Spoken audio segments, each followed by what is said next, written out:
બાલાસિનોરમાં કમળાના કેસને લઈને collector action મોડમાં આવ્યા. કલેક્ટર દ્વારા કમળાના ભોગ બનેલા બાળકોની મુલાકાત લીધી હતી. જિલ્લા કલેક્ટર દ્વારા નગરમાં વધુ કમળાના કેસો નોંધાયા હોય તે વિસ્તારમાં મુલાકાત લીધી છે. જિલ્લામાં અત્યાર સુધી કમળાના 478 કેસો નોંધાઈ ચૂક્યા છે. આરોગ્ય વિભાગ દ્વારા હાલ નગરમાં 52 ટીમો દ્વારા સર્વેની કામગીરી કરાઈ રહી છે.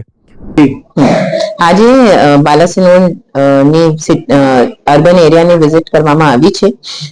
હવે બે જગ્યા ટીમ્બા મોહલ્લા અને વિજય ટોકીઝ જો અમારા એકદમ પ્રાયોરિટી એરિયાઝ હતા જ્યાં વધારે કેસ શરૂઆતથી પાછળ એક માસથી જો કેસ વધારે આવડતા હતા, આના જો પ્લાનિંગ કરવામાં આવી હતી. ટીમ્બા મોહલ્લામાં 600 મીટરના જો મેઇન એરિયા જ્યાં પાણી ગંદુ આવડતું હતું અને કેસીસ પણ વધારે હતા, ત્યાંના કામ પણ બે જગ્યાના કામ પણ પૂરું થઈ ગયા છે.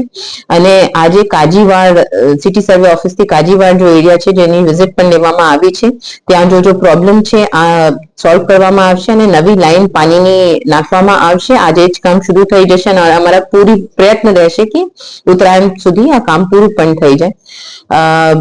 પછી 14 મેજર એરિયા જ્યાં કેસીસ વધારે છે કે પાણી ગંદુ આવે છે, બોર વગેરેમાં અનફિટ આવ્યા છે, આના પણ અમારી જો કમિટી બનાવી છે ઉપરથી અર્બન ડિપાર્ટમેન્ટથી, આમાં પણ કાલે અમારા બધા 14 કામ મંજૂર પણ કરવામાં આવ્યા છે.